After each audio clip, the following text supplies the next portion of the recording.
You know what? No, we are not gambling. We're done gambling, dude. This is it. We are done. I'm never going back to the casino again. Let's go gambling! Today's lesson, keep gambling. What is going on, guys? Rogue TCG here for another Yu-Gi-Oh! TCG deck profile. You all voted for it, and I am here responding.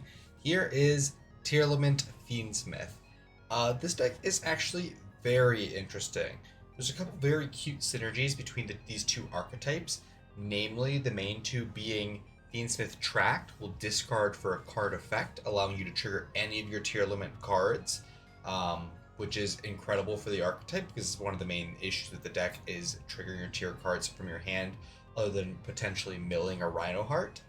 And the other thing is, Fiendsmith is very adept into going into Beatrice, which is, again, very strong for Tearlament at being able to targeted mill 2 cards. Again, is very, very strong, especially since it's a quick effect, we can do it on our opponent's turn, and we're not necessarily using Beatrice to set up incredibly broken things, but more to set up our baseline combos. So this will not be available once Beatrice gets banned, assuming that it will be getting banned, so do keep that in mind, but that's enough yapping about the overall profile. Let's go card by card.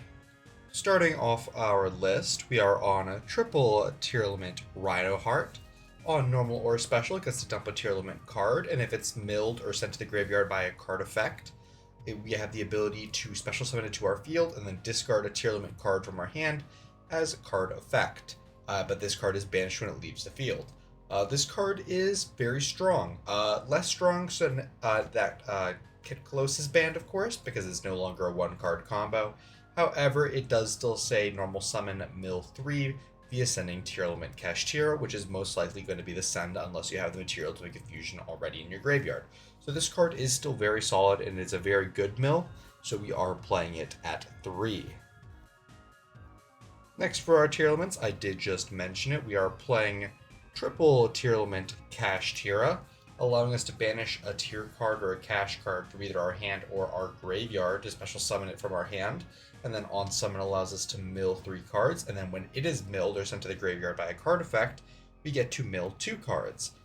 This card is just really great all around.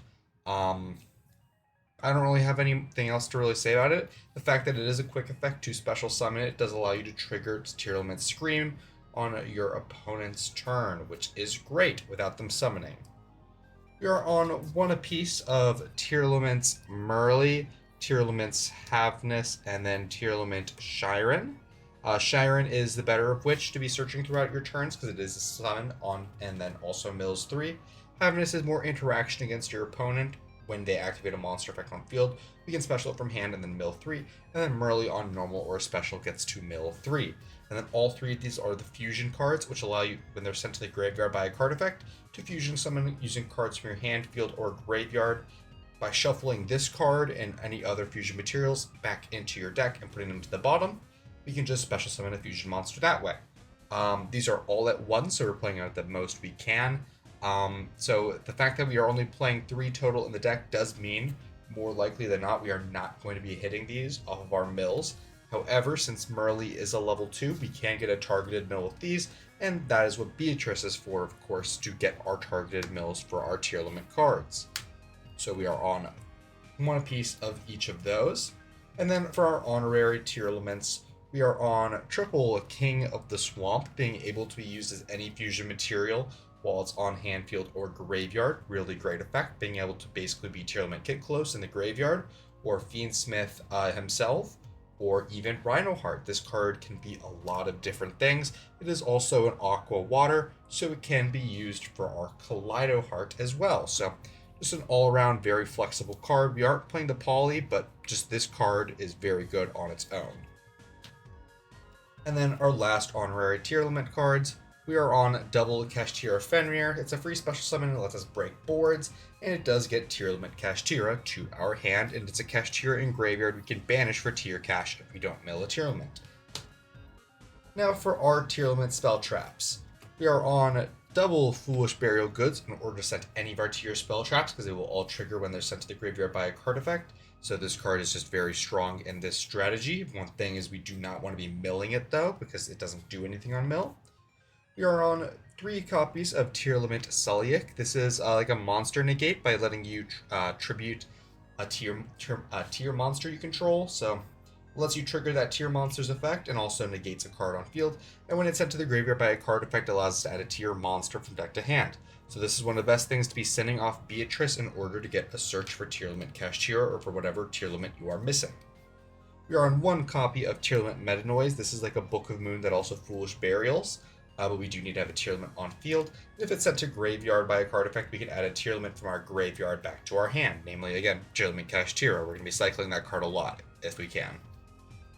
And then our last one is going to be Trivikarma. This is going to be the main card we're sending with Foolish Burial Goods. We can banish this card from the graveyard in order to add a card that mentions Vsauce Starfrost.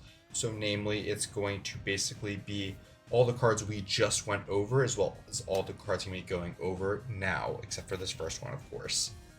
We're on 1 copy of Terraforming. That's why I said not this first one, but this just is going to be there to translate into additional copies of Primeval Planet Perliano, which mentions Vsauce Starfrost, so we can add it off of Trivikarma. On activation, we can add Tearlaments or Vsauce from deck to hand.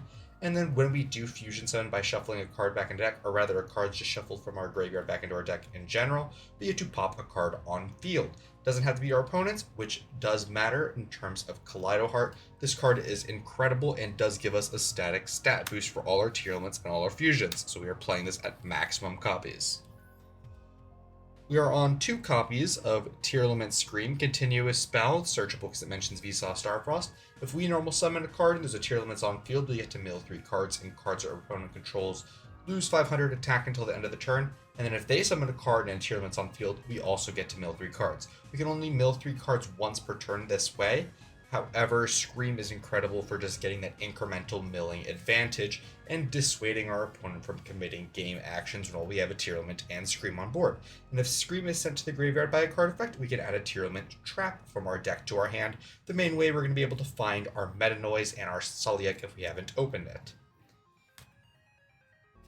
We are on 2 copies of Tearlament's Grief. This card allows us to special a Tearlaments from our deck and then send a card with the same like stat combination, like attribute and stuff, from the field to the graveyard, which does trigger the Tearlaments if we summon like Merly, Havnus, or Shiren, or even Rhinoheart, for example. Or we can trade a Tearlament on field for a different one and while still triggering a Tearlament. This card's incredibly good, and when this card is milled, it lets us add a banished Tearlament trap, which means when we are activating Tearlament Kashtira, we want to try and prioritize banishing traps just so we can get that beneficial additional effect. But if we do not banish our traps, no worries, because we are playing 1 copy of Tearlament Heartbeat. This is our main deck out for skill drain. It's also just back row removal. It lets you shuffle a card back by discarding a card for card effect, again triggering our Tearlament cards. And if this card is milled, we can add a Tearlament trap from our graveyard to our hand. That's it for our Tearlament cards. We are a bit heavy, but we do want to make sure any card that we mill is going to be a good mill. But we are on our Fiendsmith engine, of course. We are on a triple engraver, allowing us to discard it from hand in order to add our track. Brings itself back from the graveyard. It does pretty much everything for the archetype, and this is pretty much always a good mill to be seeing. As long as we can find another Light Fiend, we can turn on the whole Fiendsmith line. We are, of course, on the 1 Fabled Lurie. Mill it or not, it's fine. We can still normal summon it into Requiem if need be. I found a really funny card while I was looking for Light Fiends, and that card was actually Majesty's Fiend. This is a Light Fiend, cannot be special summoned, and monster effects just cannot be activated. The thing is, the Tearlaments don't have to normal summon. Tearlament Kashtira, Tearlament Shiren, they special summon themselves, and Rhinoheart has the ability to special summon itself. Kashtira Fenrir also special summons itself, which means there's often times where we're just going to have extra monsters on field without having used a normal summon. And sometimes just sticking a Majesty's Fiend is just good enough, as backed up with like Tearlament traps. And the main reason I am playing this is it's an additional Light Fiend that if we do mill, it'll just fuel our Fiendsmith. I think this was just honestly the best one, because it is searchable with Fiendsmith Tract, which searches any Light Fiend, and then we can pitch Again, like, for example, a Tearlament card from our hand to the graveyard, maintaining our Majesty's Fiend in hand. And then our last two cards are going to be one copy of Caldo in order to shuffle cards back from the graveyard, just a nice graveyard hate, especially when Fiendsmith is meta relevant. One copy of Diabolica, the Dragonique General. If this card is in your hand or graveyard and a fiend is sent to the graveyard by a card effect, we can special summon it. And if this card is sent to the graveyard by a card effect, we can target a fiend in our graveyard and add it back to our hand. If we do choose to special summon it with this effect, it is banished when it leaves the field. However, that effect, when it is milled in order to add a fiend from our graveyard back to our hand, is incredible for grabbing the Fiendsmith back if we have milled it previously. It doesn't really matter too much that this is a dark fiend. We can still use it in archetype to fuse with the Tearlament to go into Muddragon of the Swamp. But it's just here as a very nice option for us to have. It's just a great card to mill in general. But that rounds out the deck, a nice clean 40. Now let us get moving to our extra deck. For our Fiendsmith cards, we are on one Fiendsmith Requiem, one Moon of the Closed Heavens, and one Fiendsmith Sequentia.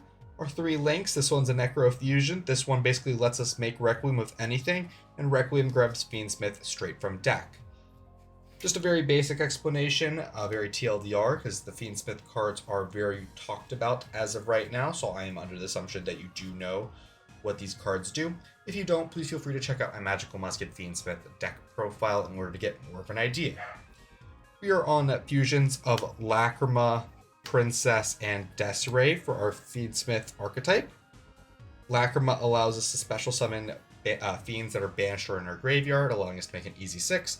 Princess allows us to get Fiendsmith off of our field so we can bring it back in order to make it Beatrice. And Desiree is there if we actually choose to go the full Fiendsmith route to get that sort of interaction. And we are on one copy of Beatrice, Lady of the Eternal. This is the main reason we play Fiendsmith, to get 2 6s on board in order to make Beatrice, which is our main play starter if we haven't drawn any. And then our last XCs is one Time Thief Redoer. If we have a Shiren and Rhino Heart on field, which happens more often than not, Redoer is there to allow our Shiren to trigger, because it is one of the very few cards that detaches its material support effect. So it does trigger our Tearlament monster effects. For our Tearlament cards in our extra deck, we are on one Sprite Sprint and one Apollousa Bow of the Goddess. I'm considering changing Apollousa for something else. However, this deck is still very adept at spamming the board, so Apollousa is a very good choice for it. We are playing Sprite Sprint in order to ideally link off our Sequentia, which is a link 2, to go into Sprite Sprint in order to send a Tearlament Merly to the graveyard. We are not playing Cross Sheep like the Tearlament Lightsworn deck does, but ideally the Sequentia is good enough because it also gets it in graveyard, so we can equip onto a Light Fiend if we needed to do so.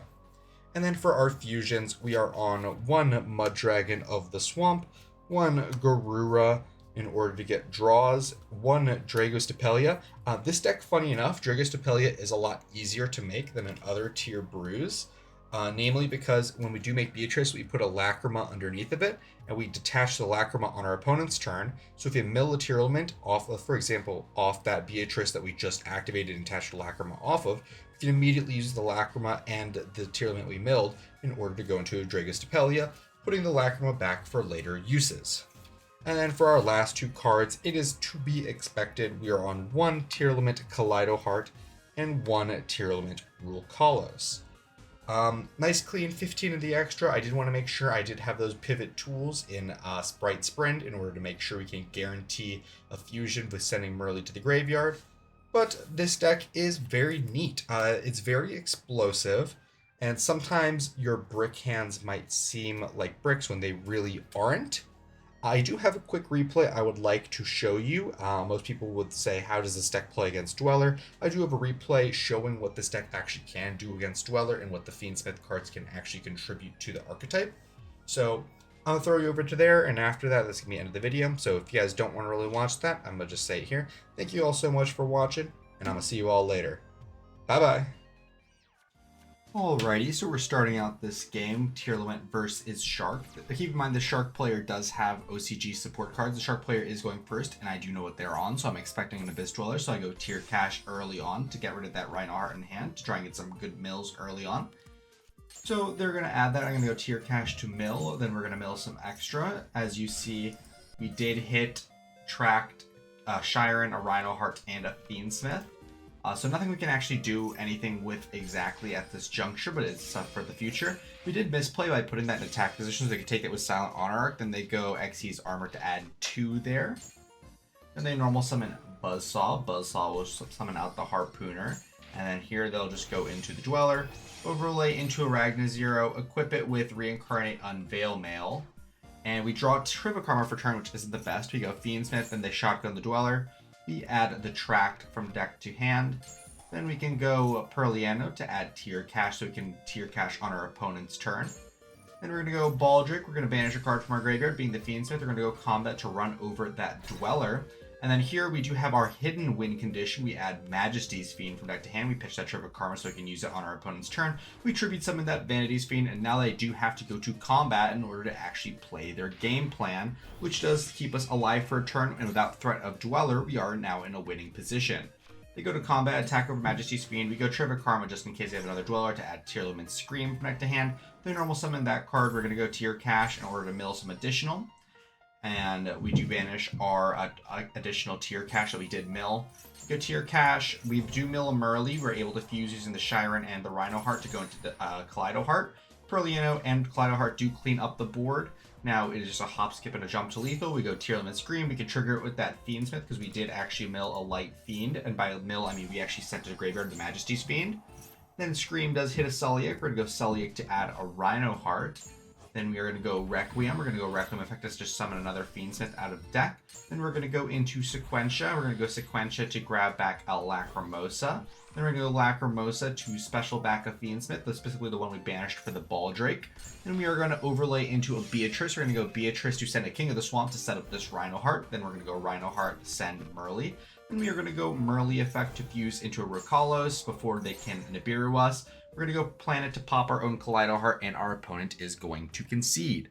That's going to be about the end of the video. Thank you all for watching to the very end if you still are. Thank you so much to my member, the first member of the channel, Ari. Thank you again so much, and I'll be seeing you all next time. Bye-bye. Thank you guys so much for watching the video. If you wanted to talk to more Yu-Gi-Oh! Players like yourself, I would highly recommend checking out our Discord server. Link is going to be in the description, as well as the QR code on screen. We do talk somewhat frequently about Yu-Gi-Oh! And the current meta, so I would really enjoy to see you there. As well as we do recently now have channel memberships available on our YouTube channel, where we have 3 different tiers. We have Super Supporter at $2 a month, where you get loyalty badges, emojis, guaranteed comment responses, a shout out at the end of every video, as well as access to the members only Discord channel, where you get early sneak peeks at future videos. There is the Giga Supporter at $5 a month, where you have early access to all new videos about a day or 2 before they go up, as well as all the previous offers. And for $15 a month, we do have our final tier, which is going to be Femboy Fanatic. You get a guaranteed customized video every single month, as well as 1 hour of my time. Could be for anything you'd like. You want a duel? Absolutely. You want me to help build a deck? Absolutely. You want to play some Helldivers? Sure. I'll do anything for an hour once a month. But supporting does help me out quite a lot, and it does help me produce all of these videos. So thank you guys so much for watching, and I'll be seeing y'all later. Bye-bye.